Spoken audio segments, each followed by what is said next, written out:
Bienvenue dans cette nouvelle édition du Non-Stop Info. Voici les titres de l'actualité.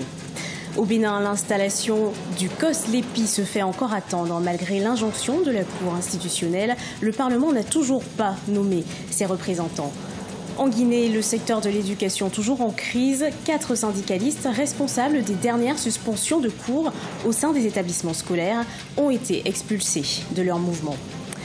Et puis au Cameroun, la mission de la CAF poursuit son inspection. Elle s'assure du respect des délais de mise à disponibilité des infrastructures pour la Coupe d'Afrique des Nations 2019. Au Bénin, la Cour constitutionnelle n'est pas parvenue à installer le COS-LEPI. Il s'agit du Conseil d'orientation et de supervision de la liste électorale permanente informatisée. L'Assemblée nationale n'a pas encore désigné ses membres au sein du COS-LEPI, malgré une décision de la Cour constitutionnelle datant du 12 décembre 2017, demandant au Parlement de désigner ses membres. Les précisions de notre correspondant sur place, Lefty Ounou. Au Bénin, le Parlement peine à s'exécuter dans le cadre de l'installation du Conseil d'orientation et de supervision de la liste électorale permanente informatisée COS-LEPI. La Cour constitutionnelle du Bénin a enjoint l'Assemblée nationale de désigner au plus tard le 21 décembre 2017 ses représentants au sein du COS-LEPI aux fins de l'installation de cet organe. Près de 3 semaines après l'expiration de l'ultimatum de la haute juridiction, le Parlement n'a pas encore dévoilé ses représentants. Nous faisons les choses en fonction de notre règlement intérieur. Je crois qu'aucun parlementaire, encore moins le président du Parlement, ne s'est opposé à l'application de la décision de la Cour. Le président a déféré cette décision à une commission compétente.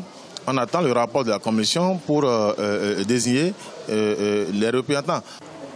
Pour de nombreux députés, le Parlement doit donner l'exemple en respectant des décisions des institutions judiciaires du pays. Tel que nous évoluons, c'est un peu comme si dans cette République, finalement, n'aura droit à la parole et à l'action que l'exécutif. Parce que c'est l'exécutif qui a à sa disposition l'administration. C'est l'exécutif qui a les forces publiques à sa disposition. Autrement dit, le pouvoir judiciaire peut même rendre des décisions de justice. Et les gens vont refuser de l'appliquer. L'Assemblée même qui vote les lois, qui viole ses propres lois. Mais vous savez, là, c'est de l'anarchie carrément qui s'installe. De nombreux experts estiment que les décisions de la Cour sont exécutoires et s'imposent à toutes les institutions de la République.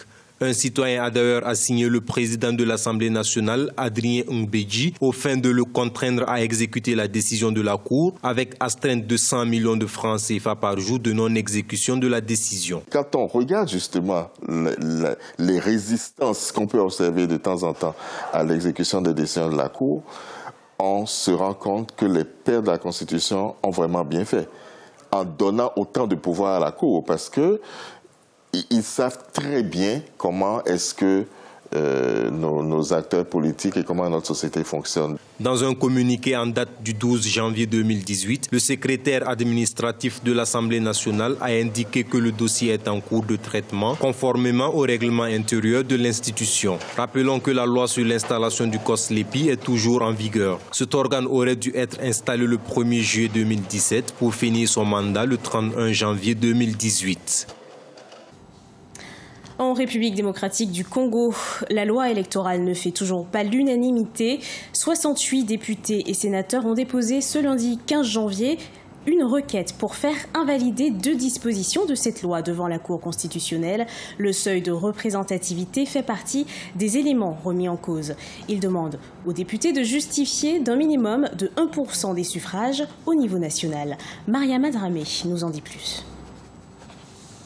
Nouvelle contestation de la loi électorale en République démocratique du Congo. C'est désormais à la Cour constitutionnelle de trancher.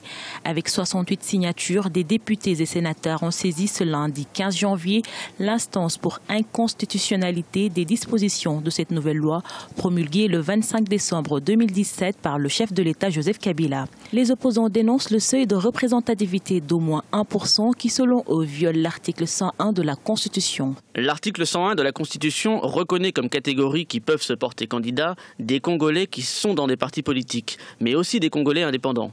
Or, les candidats indépendants ne pourront jamais atteindre le seuil requis, étant candidats dans une seule circonscription et pour une seule élection.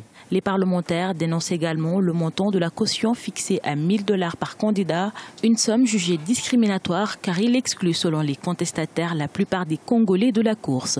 Mais pour le gouvernement, ces nouvelles dispositions visent à rationaliser le processus électoral.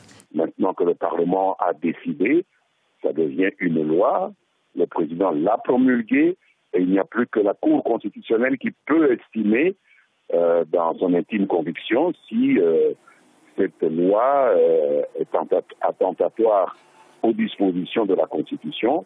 Mais moi, je pense que non. Je pense que mettre les conditions, ce n'est pas du tout attentatoire, puisque pourquoi est-ce que 250 $ pour être candidat serait conforme à la Constitution et 1 000 $ serait attentatoire à la Constitution? Mais ça, c'est les juges constitutionnels qui vont voir ce qu'il en est. La révision de la loi électorale votée par le Parlement est le premier acte d'un calendrier qui doit aboutir le 23 décembre 2018 à plusieurs scrutins, dont la présidentielle pour désigner le successeur du chef de l'État, Joseph Kabila. Les 9 sages ont 30 jours pour trancher. En Guinée, les tensions se font sentir au sein du secteur éducatif. 4 syndicalistes responsables des dernières suspensions de cours au sein des établissements scolaires ont été expulsés de leur organisation. Il leur est reproché des faits de troubles à l'ordre public, mais ils comptent bien faire entendre leur voix. Reportage d'Emmanuel Milimono, notre correspondant sur place. C'est un nouveau tournant dans cette affaire qui oppose les enseignants aux autorités. Le syndicaliste Aboubakar Souma et 3 de ses collaborateurs directs ont été expulsés du mouvement syndical pour des faits d'agitation. C'est en effet eux qui ont été à l'origine du récent mouvement de grève ayant paralysé le système scolaire durant plusieurs semaines en novembre 2017. Les intéressés n'ont plus le droit de parler ou d'agir au nom de l'USTG et du SLECG et encore moins d'utiliser les logos et le siège sous peine de poursuite judiciaire. Une décision sans enjeu pour les principaux mis en cause. Ils occupent encore les locaux du syndicat libre des enseignants et chercheurs de Guinness-Leg et entendent relancer le mot d'ordre à partir du 1er février 2018 si leurs revendications ne sont pas satisfaites. Nous sommes tous élus dans les mêmes conditions et dans les mêmes circonstances par le Congrès. Nous sommes dans notre logique. Nous avons accordé aux religieux un moratoire. La date butoir de ce moratoire-là, c'est le 31 janvier. Si à cette date-là, nos revendications ne sont pas satisfaites, nous allons relancer la grève à partir du mois de février 2018. Au mois de novembre 2017, l'école guinéenne s'est vue paralysée par des mouvements de grève marqués de violence à certains endroits comme la capitale Conakry. Le mot d'ordre a alors été suspendu au terme d'une médiation qui supposait la satisfaction de la plateforme revendicative des grévistes avant le moratoire du 31 janvier 2018. Les responsables syndicaux, quoique expulsés du mouvement syndical, entendent bien relancer le mot d'ordre de grève à partir du 1er février 2018. La mission d'inspection de la CAF poursuit sa visite au Cameroun. La délégation envoyée par la Confédération africaine de football inspecte les infrastructures qui vont devoir accueillir la Coupe d'Afrique des Nations 2019. Le pays qui est l'hôte de la CAN 2019 est attendu sur le respect des délais. Des infrastructures sont toujours en construction. Fanny Mounichi. Impossible de passer à côté des préparatifs de la Coupe d'Afrique des Nations au Cameroun. Partout dans le pays, les chantiers sortent de terre. Stades, hôtels, routes, tout doit être prêt pour 2019, date de l'événement sportif continental. Si le gouvernement se veut rassurant sur l'avancée de l'organisation, les infrastructures ne sont pas encore toutes achevées.